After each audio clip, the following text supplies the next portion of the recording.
A posibilidade de intercambio de navegantes entre portos deportivos dos distintos países asociados á Royal Yachting Association e os portos galegos, ou a posibilidade de abrir mercado para cruceiristas e grandes yates nas instalacións galegas que así o permitan, foron algúns dos temas que se falaron durante esta día.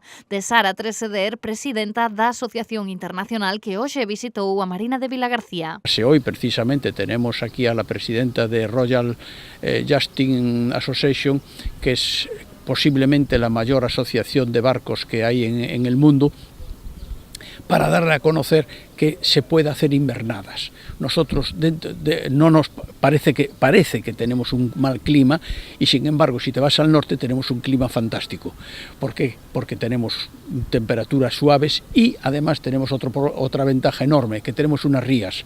Tenemos esta ría de Marina Vilagarcía, la cual, el eslogan que se domina, por decir, en la náutica es que se puede navegar 365 días al año sin perder la costa de vista.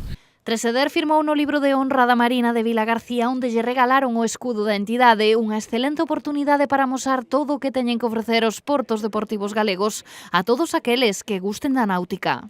Contactáramos con ela no pasado London Boat Show no mes de xaneiro e invitámoslo a visitar Galicia. Se está levando a cabo esta visita e o que pretendemos é captar clientes desde o punto de vista do mercado náutico británico, do mundo anglosaxón sobre todo. E desde ese punto de vista mantivemos diversas reunións de traballo coa súa presencia, ca propia conselleira do Mar, Rosa Quintana, ca directora da Axencia de Turismo de Galicia, Nava Castro, donde puxemos sobre a mesa que podemos facer, que máis podemos facer respecto desos navegantes para que sigan vindo ou que veñan en maior dimensión, maior cantidade a Galicia.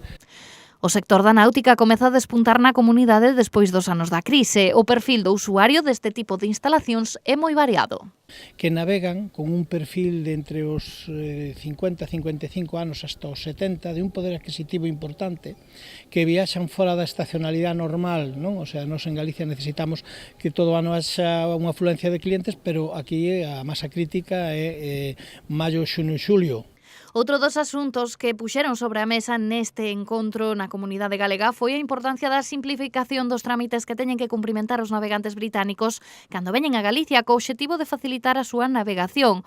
Unha suxerencia realizada por Treseder durante a xuntanza, que será trasladada pola Xunta ao Ministerio de Fomento, do que dependen as capitanías marítimas.